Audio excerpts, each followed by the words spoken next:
नमस्कार दोस्तों, आप सभी का हमारे एमडीएस न्यूज चैनल में स्वागत है। दोस्तों, आज हम बात करेंगे 14 नवंबर के सभी मुख्य समाचारों और तमाम बड़ी खबरों के बारे में। दोस्तों, अगर आप हमारे चैनल पर नए हैं तो प्लीज चैनल को सब्सक्राइब करके बेल आइकन को भी दबा दें, जिससे आप सभी तक सभी ताज़ा खबरें जल्द ही पहुंचा सके। तो आइए दोस्तों, बिना टाइम वेस्ट किए खबरों पर नजर डालें। चलिए बढ़ते हैं आज के पहले अपडेट की ओर। पीएम मोदी जैसलमेर बॉर्डर पर जवानों के साथ मनाएंगे दिवाली, सीडीएस और सेना प्रमुख होंगे साथ।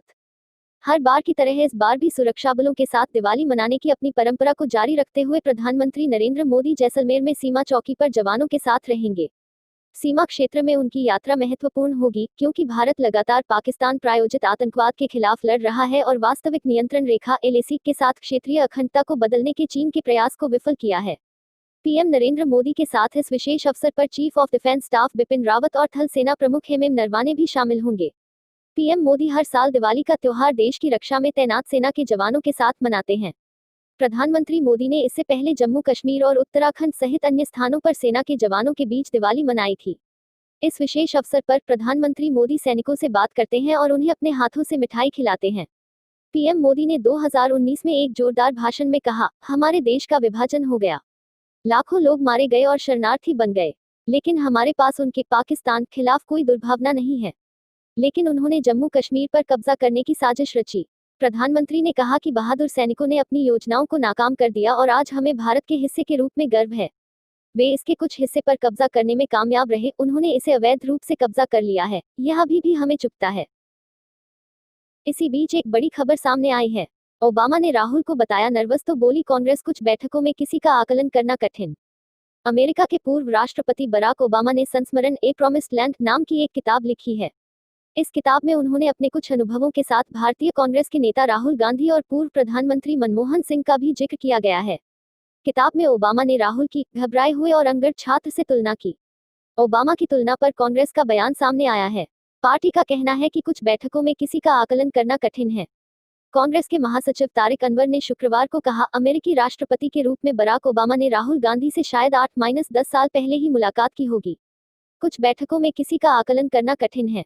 राहुल गांधी का व्यक्तित्व तब से बदल गया है, उन्हें बहुत अनुभव प्राप्त हुआ है। अर्जुन रामपाल ड्रग्स केस को लेकर बड़ी खबर सामने आई है। ड्रग्स केस एनसीबी के ऑफिस में अर्जुन रामपाल से पूछताछ जारी, दोस्त पॉल बाटेल की हुई गिरफ्तारी। बॉलीवुड में ड्रग्स के कथित इस्तेमाल की जांच के सिलसिले में नारकोटिक्स कंट्रोल ब्यूरो एनसीबी ने 9 नवंबर को अर्जुन रामपाल के घर की तलाशी ली थी। इसके बाद एनसीबी ने अर्जुन रामपाल को आज पेश होने के लिए समन भेजा था। समन मिलने के बाद अर्जुन रामपाल आज कुछ देर पहले ही एनसीबी के ऑफिस पहुंचे हैं। यहां एनसीबी की टीम उनसे ड्रग्स मामले में पूछताछ कर रही है। एनसीबी अधिकारियों का कहना है कि 47 साल के अर्जुन रामपाल को हिंदी फिल्म इंडस्ट्री में आए ड्रग्स केस में संबंध पूछताछ की जाएगी। एनबीटी की एक रिपोर्ट के मुताबिक एनसीबी ने ड्रग्स मामले में अर्जुन रामपाल के दोस्त पॉल बाटेल की भी गिरफ्तारी हुई है। इसके अलावा ड्रग्स केस में उनकी पार्टनर गैब्रिएला डेमेट्रियडिस से लगातार 2 दिन बुधवार और गुरुवार को पूछताछ हुई। अर्जुन रामपाल का लैपटॉप, मोबाइल और टैबलेट जब्त। बात दें कि जांच एजेंसी ने अर्जुन रामपाल के घर छापेमारी के दौरान 9 नवंबर को छापेमारी के दौरान लैपटॉप, मोबाइल फोन और टैबलेट जैसे इलेक्ट्रॉनिक गैजेट को जब्त किया था और अर्जुन के ड्राइवर से भी पूछताछ की थी। रामपाल के घर पर छापे से एक दिन पहले एनसीबी ने बॉलीवुड निर्माता फिरोज नाडियाडवाला की पत्नी को उपनगरीय जुहू में उनके आवास पर कथित तौर पर गांजा पाए जाने के बाद गिरफ्तार किया था। कमला हैरिस की ओर से बड़ा बयान सामने आया है।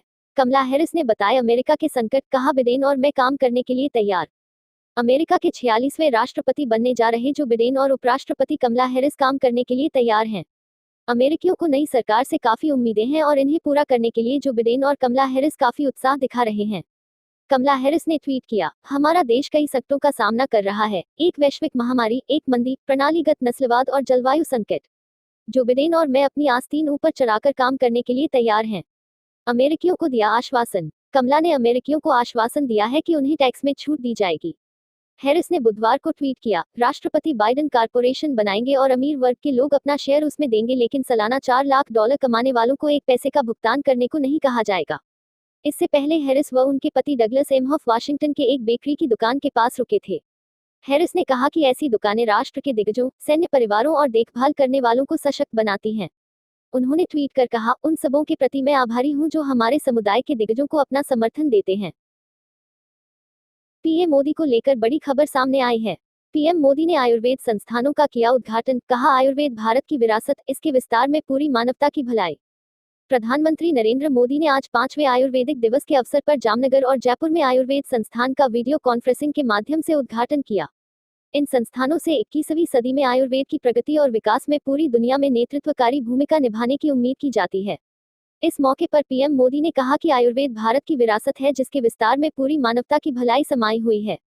प्रधानमंत्री ने 5वें आयुर्वेद दिवस पर आयुर्वेद संस्थानों, जामनगर के आयुर्वेद अध्यापन अनुसंधान संस्थान (ITRA) और जयपुर के राष्ट्रीय आयुर्वेद संस्थान (NIA) को राष्ट्र को समर्पित करने के बाद अपने संबोधन में ये बात कही।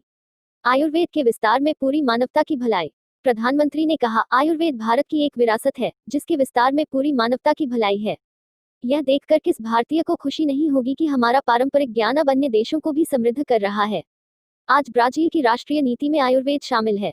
भारत अमेरिका संबंध हो या भारत जर्मनी रिश्ते हो, आयुष और पारंपरिक चिकित्सा पद्धति से जुड़ा सहयोग निरंतर बढ़ रहा है। प्रधानमंत्री ने कहा कि कोरोना से मुकाबले के लिए जब कोई प्रभावी तरीका नहीं था तो भारत के घर घर में हल्दी, काढ़ा, दूध जैसे अनेक इम्यूनिटी बूस्टर उपाय बहुत काम आए। इतनी बड़ी जनसंख्या वाला हमारा देश अगर आज संभली हुई स्थिति में है तो उसमें हमारी इस परंपरा का बहुत बड़ा योगदान है। डोनाल्ड ट्रंप की ओर से चीन को बड़ा झटका। डोनाल्ड ट्रंप ने चीन को दिया बड़ा झटका, इन कंपनियों में नहीं होगा अमेरिकी निवेश। अमेरिकी राष्ट्रपति डोनाल्ड ट्रंप ने चीन की 31 कंपनियों में अमेरिकी निवेश को प्रतिबंधित करने वाले एक कार्यकारी आदेश पर हस्ताक्षर किया है, जिनके बारे में अमेरिकी प्रशासन का कहना है कि चीनी सेना के पास या तो उनका स्वामित्व है या वे उसके नियंत्रण में हैं। ट्रंप ने इस कार्यकारी आदेश पर गुरुवार को हस्ताक्षर किए। इस आदेश के मुताबिक कम्युनिस्ट चीनी सेना की कंपनियों में किसी भी रूप में निवेश करने वाली प्रतिभूतियों की खरीद पर प्रतिबंध लगाया गया है। 31 चीनी कंपनियों पर लागू है आदेश। ट्रंप ने अपने कार्यकारी आदेश में कहा कि चीन संसाधन हासिल करने के लिए अमेरिकी पूंजी का तेजी से दोहन कर रहा है, अपनी सेना, खुफिया सेवा, अन्य सुरक्षा जरूरतों का विकास आधुनिकीकरण कर रहा है तथा जिससे अमेरिकी सेना को सीधी चुनौती दी जा सकती है। यह आदेश 31 चीनी कंपनियों पर लागू है, जिनके बारे में ट्रंप का कहना है कि इनसे चीन की सेना के विकास आधुनिकीकरण में मदद मिल रही है, ये सीधे अमेरिकी सुरक्षा को खतरा है। अयोध्या से बहुत बड़ी खबर सामने आई है। अयोध्या में धूमधाम से मनाई जाएगी दिवाली, राम की पैड़ी पर जलाए जाएंगे 5,51,000 दीप। राम की नगरी अयोध्या में इस बार बड़े ही धूमधाम से दिवाली मनाई जाएगी, जिसके लिए जोर शोर से तैयारियां चल रही हैं। इस बार की दिवाली इसलिए भी खास है क्योंकि कुछ वक्त पहले ही राम मंदिर की नींव रखी गई है और आज अयोध्या में राम की पौड़ी को लाखों दियों से रोशन किया जाएगा। इसके अलावा अयोध्या में मौजूद सभी मंदिरों, घरों के बाहर भी दिए जलाए जाएंगे। बताया जा रहा है कि करीब 5.50 लाख दियों से अयोध्या को रोशन किया जाएगा। इस खास कार्यक्रम के मद्देनजर लोगों के लिए वर्चुअल दीपोत्सव की भी सुविधा की गई है और इस ऐतिहासिक जश्न के साक्षी खुद मुख्यमंत्री योगी आदित्यनाथ होंगे। दीपोत्सव की तैयारियों को लेकर अयोध्या में सुरक्षा के पुख्ता इंतजाम किए गए हैं। अयोध्या को पूरी तरह सील कर दिया है और सभी एंट्री गेट पर बैरियर लगा दिए हैं। बिना अनुमति पास के किसी को भी अंदर जाने की इजाजत नहीं है। अयोध्या में सिर्फ वही लोग प्रवेश पा सकेंगे जिनके पास लोकल आईडी प्रूफ होगा। अमेरिका से कोरोना को लेकर बहुत महत्वपूर्ण खबर सामने आई है। कोरोना वायरस सह अमेरिका में बढ़ रहा संक्रमण का प्रकोप, हार से परेशान ट्रंप नहीं ले रहे कोई दिलचस्पी। चुनाव में हार से परेशान राष्ट्रपति डोनाल्ड ट्रंप ने कोरोना वायरस के खिलाफ छिड़ी जंग से खुद को ऐसे समय अलग कर लिया है जब पूरे अमेरिका में यह महामारी बहुत ही तेजी से पैर फैला रही है। बता दें कि अमेरिका में कोरोना वायरस के मरीजों की संख्या 13 नवंबर सुबह तक बढ़कर 1,08,69,000 पहुंच गई। इसमें से 2,48,686 लोगों की मौत हो चुकी है। ट्रंप इस बात से नाखुश है कि कोरोना वायरस वैक्सीन के विकास में प्रगति की घोषणा चुनाव वाले दिन के बाद की गई। राष्ट्रपति के सहयोगियों का कहना है कि ट्रंप बढ़ते संकट में बहुत ही कम दिलचस्पी ले रहे हैं, वह भी तब जबकि नए मामले तेजी से बढ़ रहे हैं और देश के कई हिस्सों में अस्पतालों में गहन चिकित्सा इकाइयां क्षमता के मुताबिक लगभग भर चुकी हैं। लोक स्वास्थ्य विशेषज्ञों को इस बात की चिंता है कि महामारी को लेकर कोई प्रभावी कदम नहीं उठाने और राष्ट्रपति कार्यकाल के अंतिम 2 महीनों में जो बाइडेन के दल के साथ समन्वय बैठाने के प्रति उनकी अरुचि से वायरस संबंधी हालात और बदतर ही होंगे और इससे अगले वर्ष टीके के वितरण की राष्ट्र की क्षमता भी प्रभावित होगी। चलिए दोस्तों, आज के लिए बस इतना ही। अब कल मिलेंगे देश भर की तमाम बड़ी व छोटी खबरों के साथ। दोस्तों, अगर आप हमारे चैनल पर नए हैं तो प्लीज चैनल को सब्सक्राइब करके बेल आइकन को भी दबा दें और रोजाना ऐसी वीडियोस को लाइक कर शेयर करना ना भूलें। धन्यवाद।